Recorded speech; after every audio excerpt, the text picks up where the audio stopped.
श्री स्वामी समर्थ. तुमच्या मनातही सारखे विचार येत असतील, जसे की बेरोजगाराला आपण काय करायचं, कसं करायचं जेणेकरून आपल्याला एखादा उद्योग म्हणा किंवा एखादी नोकरी मिळेल. एखाद्यावर खूप कर्ज असेल तर ते कसे फेडायचे, तर हे सगळं काही विचार केल्याने कमी होणार आहे काय? हा मला असाच का बोलला, तो माझ्याशी असाच का वागला? बऱ्याच स्त्रियांना पण मनात खूप विचार येतात की माझ्यासोबतच असं का होतं आहे, माझ्या मुलाचं कसं होईल, पैसे कुठून येतील, भविष्यात कसं होईल, याचे काय होईल, त्याचे काय होईल, असले बरेच विचार मनात येतात. त्यामुळे आपण ज्या देवाची पूजा करतो त्या देवावरून देखील श्रद्धा कमी होऊ लागते आणि बऱ्याचदा काही जण व्यसनाच्या आहारी पण जातात.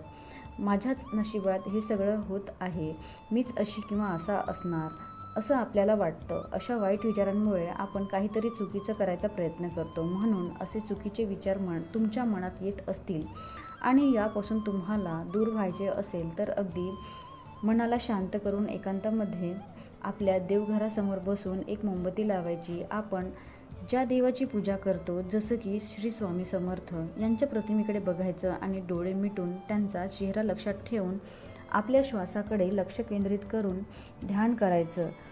सुरुवातीला 5 मिनिट 10 मिनिट ध्यान करायचं आणि हळूहळू टाईम वाढवायचा. या उपायाने तुम्हाला लवकरच फायदा होईल. या मेडिटेशनमुळे तुमच्या मनातील वाईट विचार किंवा चुकीचे विचार करणे पूर्णपणे बंद होईल, हे मात्र मी खात्रीने सांगते. यासाठी कुठलीच निश्चित अशी वेळ नाही, तरी पण शक्यतो पहाटेला आपल्या स्वामींचे ध्यान करणे खूप चांगले असते. तुम्हाला अगदी 8 दिवसामध्ये फरक जाणवेल.